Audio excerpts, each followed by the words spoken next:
ولادت باسعادت کے بعد 3-4 دن تک آپ کی والدہ نے آپ کو دودھ پلایا.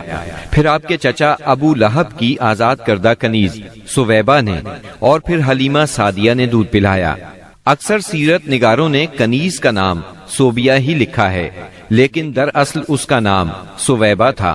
جس طرح صحیح بخاری اور سیرت نگاری کے عالمی مقابلے میں اول آنے والی سیرت نبوی پر مستند کتاب الرحیق المختوم میں مذکور ہے. دودھ پلانے کی ذمہ داری ماہ ربیع الاول 52 قبل ہجری یعنی اپریل 571 عیسوی میں سونپی گئی. اس زمانے میں عرب میں یہ دستور تھا جو آج کے دور میں بھی باقی ہے کہ نوزائیدہ بچوں کو دودھ پلانے کے لیے شرفاء ابتدا ہی سے دیہات میں بھیج دیا کرتے تھے تاکہ دیہات کی صاف ستھری اور کھلی آب و ہوا میں ان کی پرورش ہو سکے، زبان اہل عرب جیسی فصیح ہو جائے اور اہل عرب کی دیگر خصوصیات اوائل عمر ہی سے بچوں میں راسخ ہو جائیں. اس دستور کے مطابق سال میں 2 مرتبہ بنی سعد کی عورتیں شیرخوار بچوں کی تلاش میں آیا کرتی تھیں. چنانچہ آپ کی پیدائش کے 8 دن بعد انہی عورتوں کے ساتھ حلیمہ سعدیہ بھی تشریف لائیں. دوسری عورتوں کو تو مکہ مکرمہ کے کھاتے پیتے گھرانوں کے بچے دودھ پلانے کے لیے مل گئے، لیکن حلیمہ سعدیہ خالی ہاتھ رہ گئیں. نبی کریم صلی اللہ علیہ وسلم چونکہ یتیم تھے اس لیے انعام و اکرام کی امید کم تھی، اس لیے کسی عورت نے ان کے گھر کی طرف توجہ نہ کی.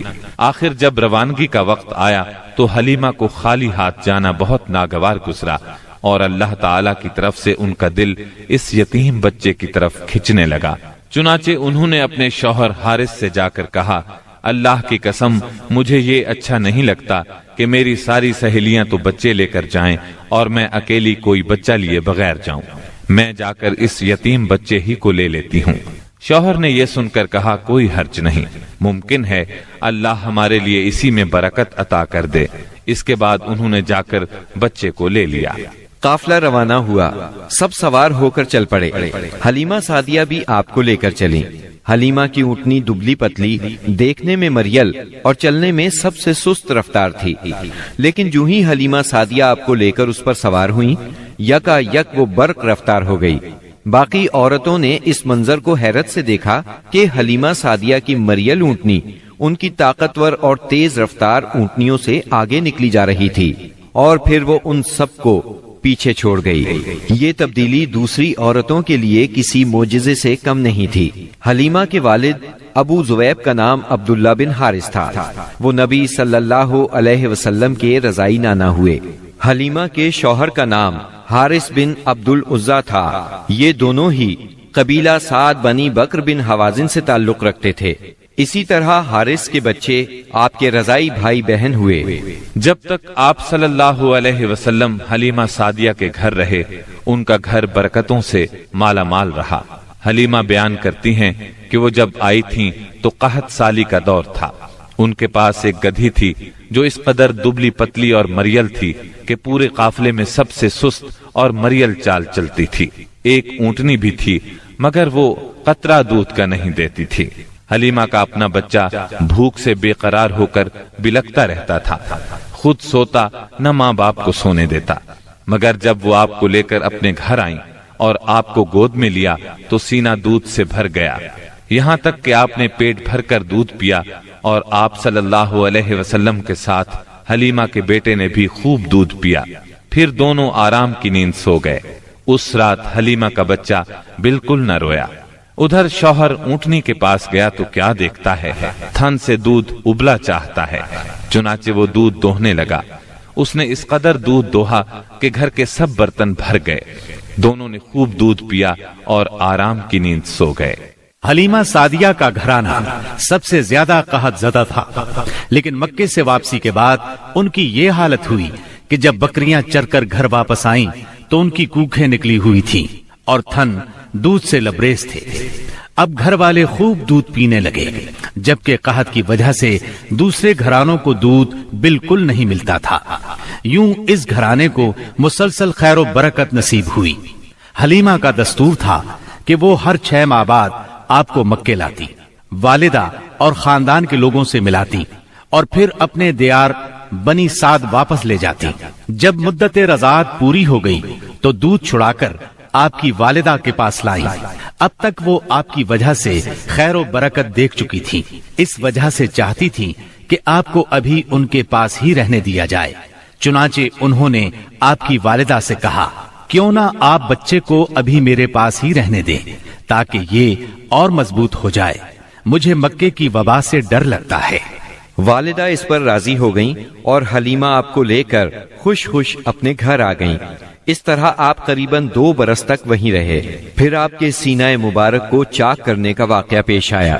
اس واقعے سے خوفزدہ ہو کر حلیمہ اور ان کے شوہر نے آپ کو آپ کی والدہ آمنہ کے حوالے کر دیا۔ انس بن مالک رضی اللہ عنہ بیان کرتے ہیں، آپ بچوں کے ساتھ کھیل رہے تھے کہ جبریل علیہ السلام تشریف لائے، آپ کو لٹا کر سینہ چاک کر دیا، پھر آپ کا دل نکالا اور اس میں سے ایک لوتھڑا نکال کر فرمایا، یہ تم سے شیطان کا حصہ ہے۔ پھر دل کو سونے کے تشت میں زمزم کے پانی سے دھویا اور واپس سینہ مبارک میں رکھ دیا۔ ادھر بچے دوڑ کر حلیمہ سعدیہ کے پاس آئے اور کہنے لگے، محمد کو قتل کر دیا گیا۔ وہ لوگ فوراً آپ کے پاس پہنچے، دیکھا کہ رنگ اترا ہوا ہے۔ سیدنا انس کا بیان ہے کہ میں نبی اکرم صلی اللہ علیہ وسلم کے سینے پر سلائی کا نشان دیکھا کرتا تھا۔ اس واقعے کے بعد آپ کو مکے پہنچا دیا گیا اور آپ نے اپنی ماں کے سایہ محبت میں اپنے خاندان کے اندر کوئی 2 برس گزارے۔ پھر والدہ، دادا اور ام ایمن کے ساتھ مدینہ منورہ کا سفر کیا، جہاں آپ کے والد کی قبر بھی تھی اور دادا کا ننھیال بھی تھا۔ آپ مدینے میں 1 ماہ رہ کر واپس ہوئے تو راستے میں آپ کی والدہ بیمار ہو گئیں اور مقام ابوا پہنچ کر انتقال کر گئیں۔ انا للہ و انا الیہ راجعون، انہیں وہیں دفن کیا گیا۔ اب بوڑھے عبد المطلب آپ کو لیے مکے پہنچے۔ ان کے دل پر آپ کی والدہ کی وفات کی وجہ سے گہرا اثر تھا۔ آپ کے لیے ان کے دل میں ایسی محبت پیدا ہوئی کہ خود ان کے اپنے بیٹوں کے لیے ویسی محبت نہ تھی۔ وہ آپ کی بہت قدر کرتے، اپنی اولاد سے بڑھ کر چاہتے، خوب اکرام کرتے، اپنے لیے تیار کرائے گئے خاص فرش پر انہیں بٹھاتے، اس فرش پر کسی اور کو نہ بیٹھنے دیتے، پیٹھ پر ہاتھ پھیرتے، آپ کی نقل و حرکت دیکھ کر خوش ہوتے۔ انہیں یقین تھا کہ مستقبل میں آپ کی نرالی شان ہونے والی ہے، لیکن ابھی آپ کی عمر 8 برس 2 مہینے کی ہوئی تھی کہ عبد المطلب بھی انتقال کر گئے۔ اب آپ کے چچا ابو طالب نے آپ کی کفالت کا بیڑا اٹھایا۔ یہ آپ کے والد کے سگے بھائی تھے، انہوں نے بھی آپ سے خاص رحمت اور شفقت برتی۔ وہ مالدار تو نہ تھے، لیکن آپ کی کفالت کے بعد اللہ تعالیٰ نے ان کے تھوڑے سے مال میں اس قدر برکت دی کہ ایک آدمی کا کھانا پورے کنبے کے لیے کافی ہو جاتا تھا۔ خود آپ بھی صبر و قناعت کا نمونہ تھے، جو ملتا اسی پر قناعت فرماتے۔ جب آپ کی عمر 12 برس اور کہا جاتا ہے کہ مزید 2 ماہ اور 10 دن ہوئی تو آپ کے چچا ابو طالب نے تجارت کے لیے ملک شام جانے کا ارادہ کیا۔ آپ کو ان کی جدائی بہت گراں گزری۔ ابو طالب خود بھی متاثر ہوئے، لہٰذا آپ کو اپنے ساتھ لے لیا۔ قافلہ ملک شام کی حدود میں پہنچا تو شہر بسرا کے قریب پڑاؤ کیا۔ بحیرہ نامی عیسائیوں کا ایک راہب اپنے گرجے سے نکل کر ان کے پاس آیا اور قافلے کے درمیان سے گزر کر نبی صلی اللہ علیہ وسلم کے پاس پہنچا۔ پھر آپ کا ہاتھ پکڑ کر بولا، یہ دنیا کے سردار ہیں، پروردگار عالم کے رسول ہیں، اللہ انہیں رحمت عالم بنا کر بھیجے گا۔ میں انہیں مہر نبوت سے بھی پہچانتا ہوں۔ یہ کندھے کے نیچے نرم ہڈی کے پاس سیب کی طرح ہے اور ہم اس کا ذکر اپنی کتابوں میں بھی پاتے ہیں۔ پھر اس نے قافلے کی دعوت کی اور ابو طالب سے کہا، انہیں یہاں سے واپس بھیج دیں، ملک شام نہ لے جائیں، کیونکہ انہیں یہودیوں سے خطرہ ہے۔ اس پر ابو طالب نے غلاموں کے ہمراہ آپ کو مکے بھیج دیا۔ جب آپ کی عمر 15 برس ہوئی تو ذیقات کے مہینے میں اوکاس کے بازار میں ایک لڑائی ہوئی۔